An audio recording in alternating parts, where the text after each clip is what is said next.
Hello everyone, welcome back to our channel.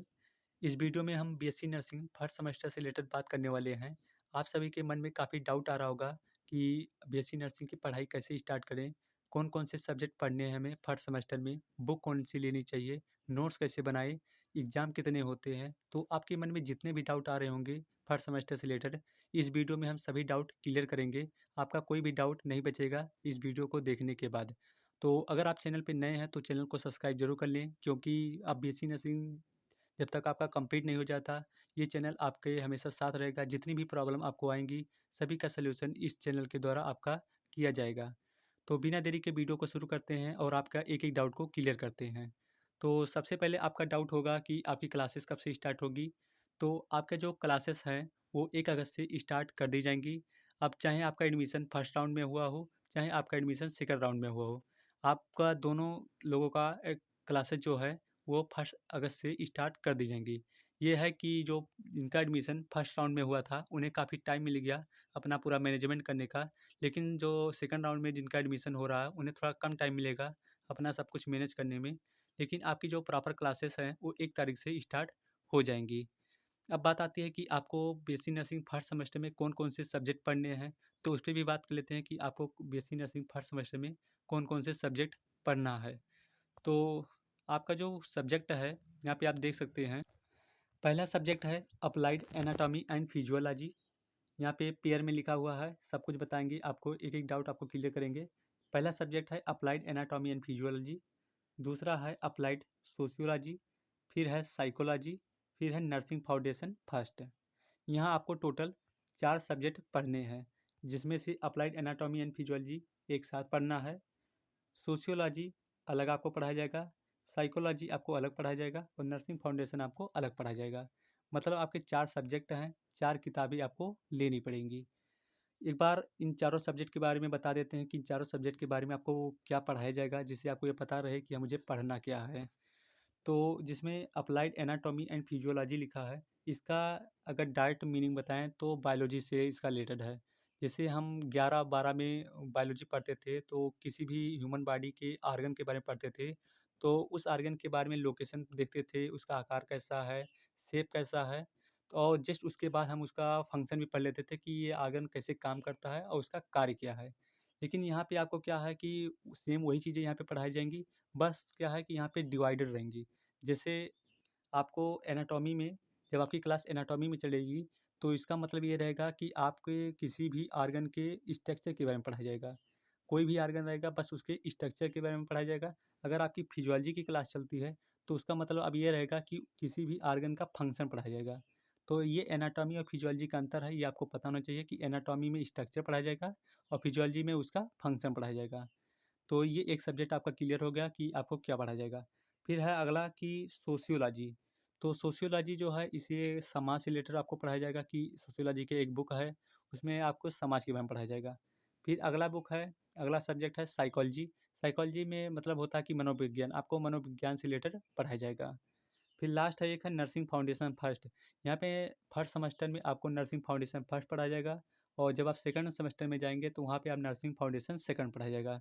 तो यहाँ आपको नर्सिंग फाउंडेशन फर्स्ट पढ़ना है। अब नर्सिंग फाउंडेशन फर्स्ट से आपको आइडिया लग गया होगा कि आपको क्या पढ़ाया जाएगा। मतलब आपको कैसे पेशेंट का केयर करना है, हॉस्पिटल के बारे में पढ़ाया जाएगा, कैसे आपको सब कुछ सिखाया जाता है। तो नर्सिंग फाउंडेशन में आपको सब कुछ सिखाया जाएगा हॉस्पिटल के बारे में। फिर बात कर लेते हैं कि ये आपका 4 सब्जेक्ट हो गया। फिर बात कर लेते हैं कि आपका नोट्स कैसे बनाना है इन चारों सब्जेक्ट का। जब भी आपकी क्लासेस चलेंगी तो आपको नोट्स बनाना पड़ेगा। अगर आप नोट्स नहीं बनाएँगे तो आपके एग्ज़ाम टाइम में काफ़ी दिक्कत होने वाली है। बिना नोट्स के आपकी पढ़ाई नहीं हो पाएगी, या तो आप बुक लीजिए या तो आपको नोट्स बनाने पड़ेंगे। और अब नोट्स आपको बनाने का तरीका भी बदलना होगा, नया हैबिट लाना पड़ेगा, क्योंकि जिस तरह से अभी तक आप नोट्स बना रहे थे उस तरह अगर नोट्स बनाएँगे तो इससे आपको लिखेंगे तो अच्छा, लेकिन आपको नंबर नहीं मिलेंगे एग्ज़ाम में। तो यहाँ आपको क्या करना है कि अपने हैबिट को चेंज करना है नोट्स बनाने का। तो यहाँ पे आप अपना नोट्स ज़रूर बनाइएगा। तो यहाँ पे आप सबसे पहले देख सकते हैं कि लिखा है मैक्सिमम फ्लो चार्ट। तो अपने कॉपी में ज़्यादा से ज़्यादा फ्लो चार्ट बनाइएगा। जैसे क्लासिफिकेशन होता है तो उसी को फ्लो चार्ट कहते हैं, तो ज़्यादा से ज़्यादा आप फ्लो चार्ट बनाइएगा। इससे क्या होता है कि एग्जामिनर क्या होता है कि आपके पूरे थ्योरी को नहीं देखता, फ्लो चार्ट देख के आपको नंबर दे देता है। तो ये हैबिट आपको डेवलप करनी है। दूसरा है पॉइंट वाइज। पॉइंट वाइज़ का मतलब होता है कि आपको लाइन टू लाइन लिखना है, ये नहीं कि आप कोई एक हेडिंग इंटर किए बाद में एक तरफ से लिखते हुए चले गए, ऐसा आपको नहीं करना है। यहाँ पे कोई आप एक सिंबल बनाएँगे जैसे स्टार हो गया या कुछ भी आप सिंबल बना सकते हैं। फिर आप एक लाइन लिखेंगे, जब वो सेंटेंस कंप्लीट हो जाएगा तो उस सेंटेंस को वहीं पे छोड़ दीजिएगा। वो लाइन छोड़ के फिर से आप कोई नया सिंबल बनाइएगा, फिर से उसी सेंटेंस को आगे यहाँ पे पूरा करेंगे। फिर वो सेंटेंस पूरा जाता है, फिर उस लाइन को छोड़ दीजिएगा, फिर से नया स्टार बना के आप नई लाइन से लिखेंगे।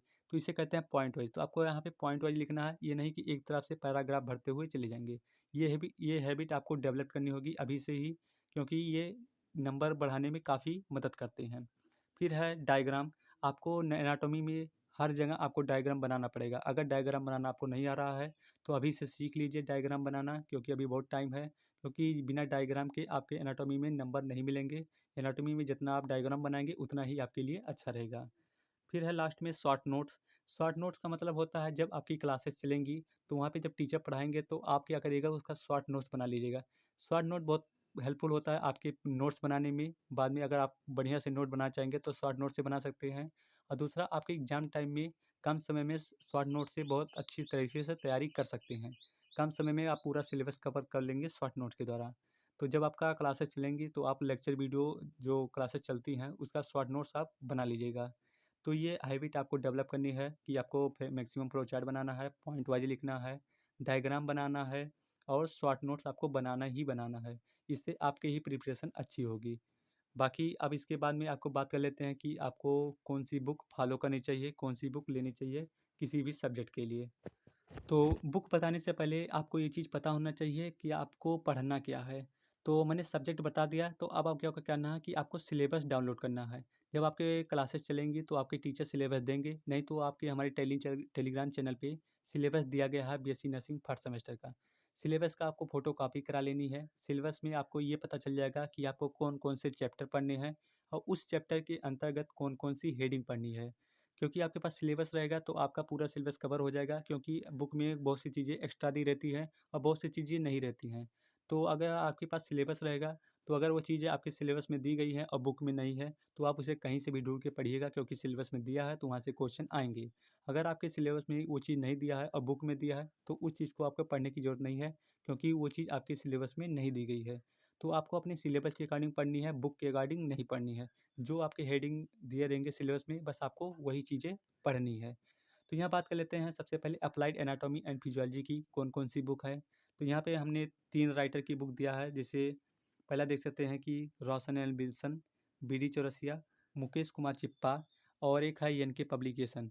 ऐसे 3-4 पब्लिकेशन की बुक हैं जो आप ले सकते हैं।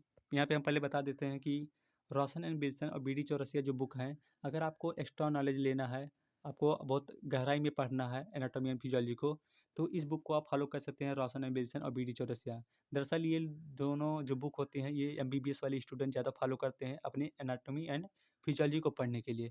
लेकिन आप भी फॉलो कर सकते हैं, इसमें भी बहुत अच्छे कंटेंट दिए गए हैं, लेकिन यही है कि इसमें थोड़ा गहराई में दिया गया है।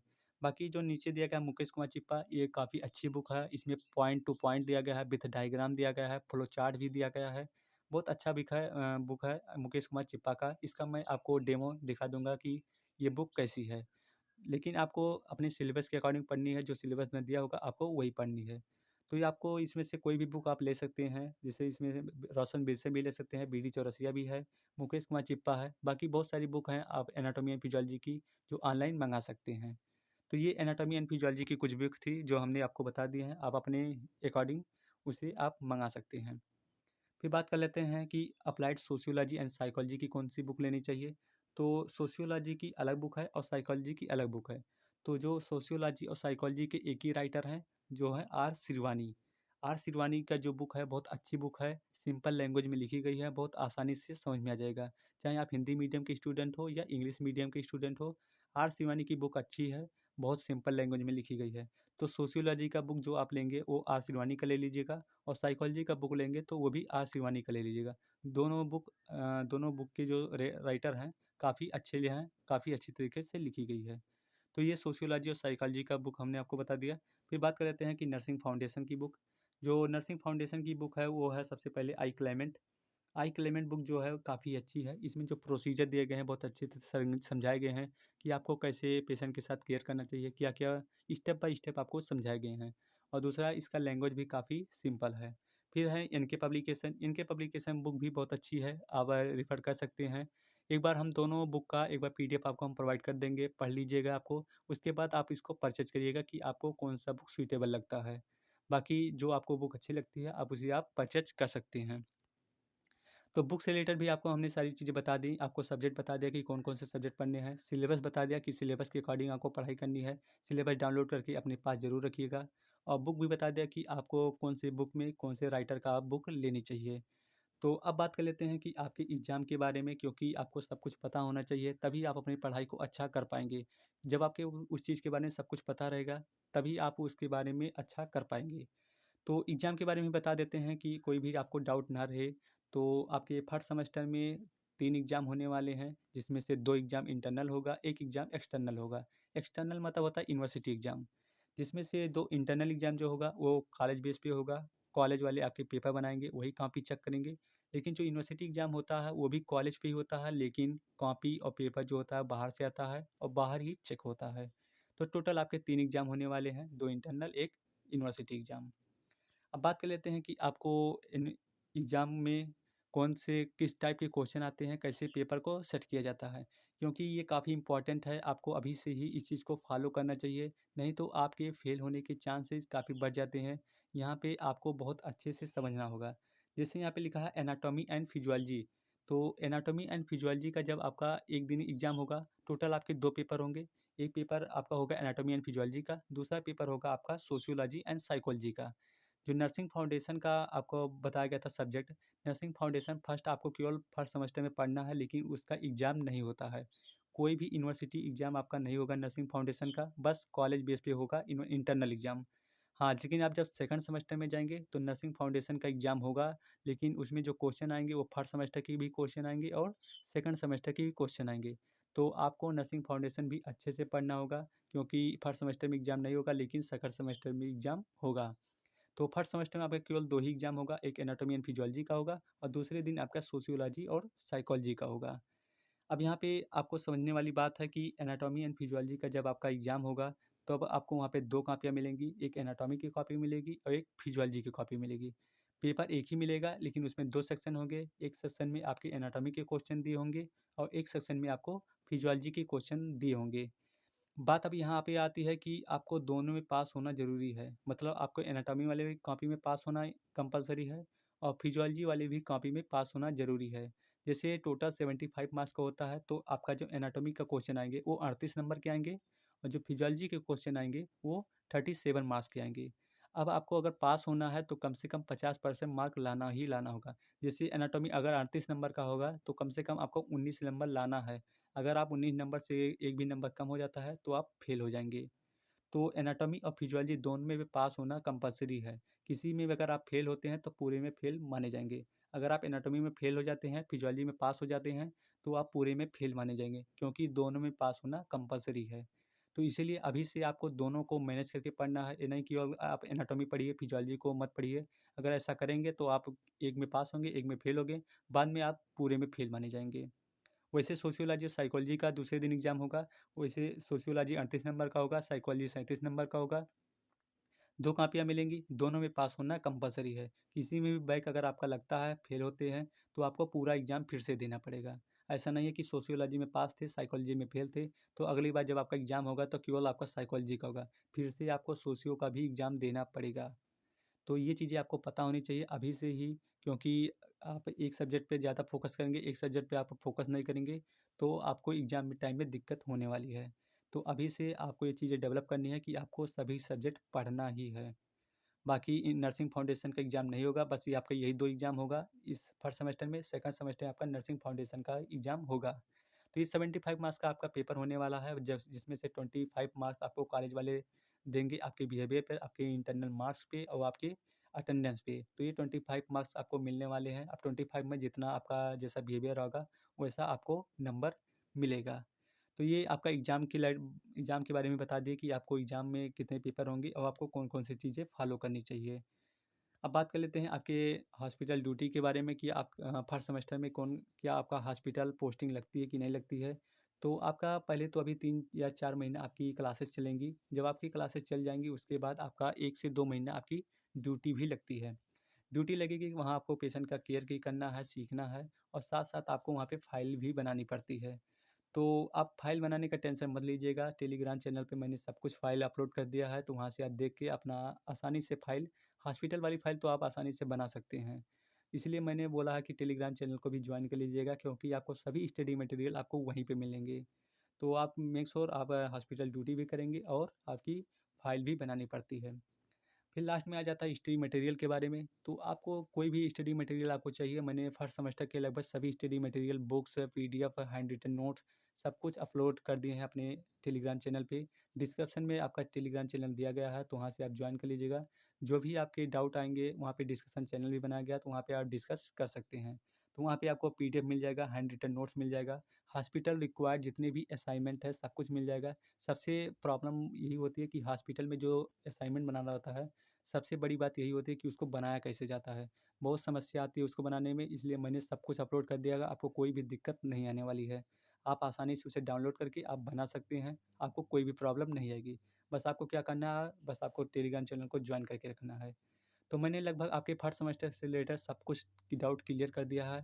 सब कुछ मैंने बता दिया कि आपके 6 महीने में क्या-क्या होने वाला है, आपको क्या-क्या चीज़ें फ़ॉलो करनी चाहिए। बुक्स के बारे में बता दिया, सब्जेक्ट बता दिया और सिलेबस का मैंने टेलीग्राम चैनल पे अपलोड किया हो तो उसको डाउनलोड करके पीडीएफ अपने पास ज़रूर रखिएगा क्योंकि आपको सिलेबस से ही पढ़ना है। जो पेपर बनेगा वो सिलेबस से ही बनेगा ना कि बुक से। तो आपको सिलेबस जितना दिया गया सब कुछ कवर करके पढ़ाई करनी है, कोई भी सिलेबस छोड़ना नहीं है सब्जेक्ट। आपको बुक को रेफ़र नहीं मतलब बुक को सिलेबस देख के नहीं पढ़ना है, आप अपना सिलेबस देख के पढ़ाई करिएगा। तो मैंने लगभग आपके सभी डाउट्स क्लियर कर दिए हैं, बाकी अगर कोई भी डाउट रहता है तो आप कमेंट बॉक्स में पूछ सकते हैं। तो मिलेंगे नेक्स्ट वीडियो में, thank you for watching this video.